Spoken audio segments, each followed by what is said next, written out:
नमस्ते, मैं आपका होस्ट श्रेय हूँ और आपका स्वागत है प्यार की दास्तां में। चलिए आते हैं हमारी कहानी पर जिसका नाम है मोहब्बत का अपना दौर। तो सीधा आते हैं आज के पार्ट पर। आईसीयू का डोर अचानक खुला। डॉक्टर तेजी से बाहर आए। उनके चेहरे पर टेंशन साफ दिख रही थी। मेघना का दिल जोर से धड़क रहा था। सीधा जाके डॉक्टर से पूछने लगी, डॉक्टर प्रियंक ठीक है ना? डॉक्टर ने सीधा जवाब नहीं दिया।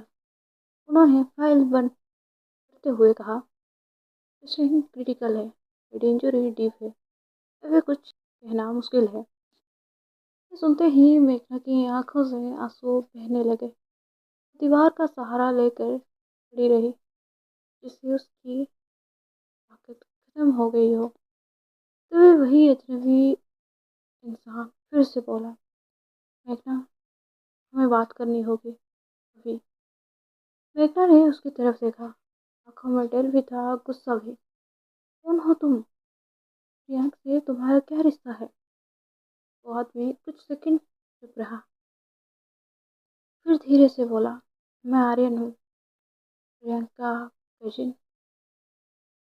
मेघना हैरान रह गई। कजिन? फिर प्रियंक ने कभी इतना ही कहा था? आर्यन कह पड़ा, क्योंकि फैमिली में सब ठीक नहीं है। उसकी आवाज़ में बोझ था, जैसे वो कुछ छुपा रहा हो। आर्यन ने हॉस्पिटल के एक कोने में मेघना को ले जाकर कहा, मैं आपको ऑलरेडी कह चुका हूँ, वो एक्सीडेंट नॉर्मल नहीं थी। मेघना का दिल डूबने लगा। क्या मतलब? ये एक्सीडेंट नॉर्मल नहीं है? ब्रेक फेल हुई थी, और ब्रेक फेल खुद से नहीं होती।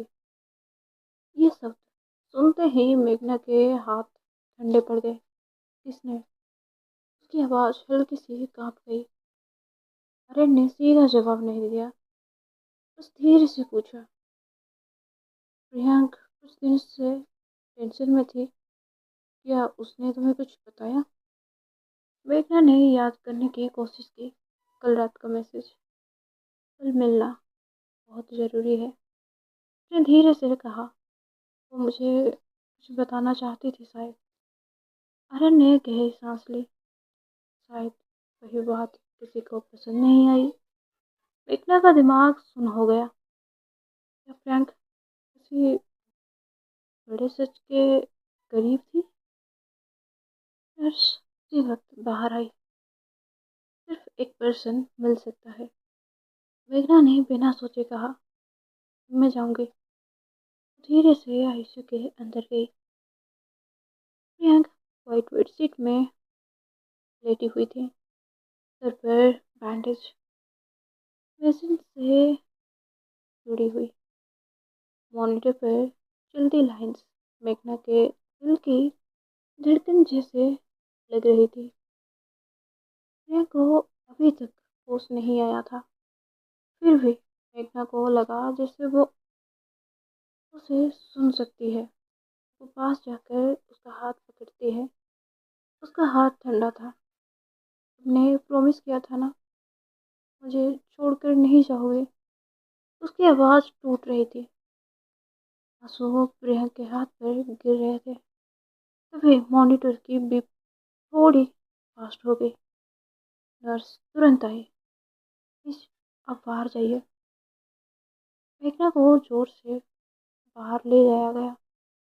शायद प्रियांक महसूस कर पाई थी वो आंसू, और वो नहीं चाहती थी कि मेघना रोए। मेघना बाहर आई तो आर्यन कहीं दिख नहीं रहा था।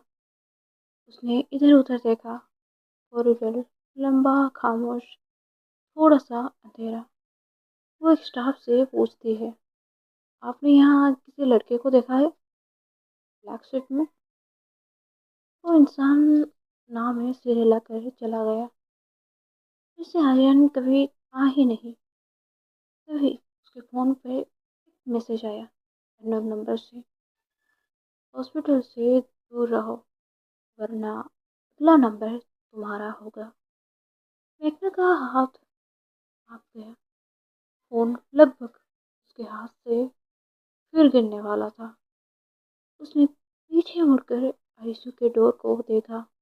उसकी आंखों में डर था और इस बार साथ में गुस्सा भी। उसने धीरे से कहा, जो भी हो, मैं प्रियंका को अकेले नहीं छोड़ूंगी। उस पल मेघना सिर्फ एक लवर नहीं थी, वो लड़ने के लिए रेडी थी।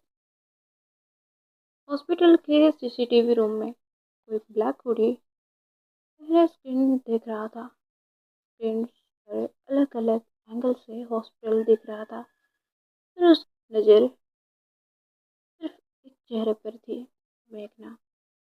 वो धीरे से फोन पर बोला, प्लान का सेकंड स्टेप शुरू करो। दूसरी तरफ से सिर्फ एक ही जवाब आया, डन। अचानक आईसीयू के अंदर अलार्म बजने लगा। बिप बिप की साउंड फिर से होने लगी। डॉक्टर भागते हुए अंदर गए। मेघना का दिल जोर से धड़कने लगा। वो दौड़कर डोर तक पहुंची, पर किसी ने उसका हाथ पीछे से जोर से पकड़ लिया। उसने शक में पलट कर देखा और उसकी आंखों के सामने जो चेहरा था वो उसकी उम्मीद से भी ज़्यादा खतरनाक था। तो आज की पार्ट यहीं तक। आगे जानेंगे क्या होगा। क्या मेघना खुद टारगेट बनने वाली है और ये सच बोल रहा है, या वो भी गेम का हिस्सा है? और आईसीयू के अंदर क्या हुई, तो आगे जानेंगे। आज के लिए bye bye, see you and enjoy.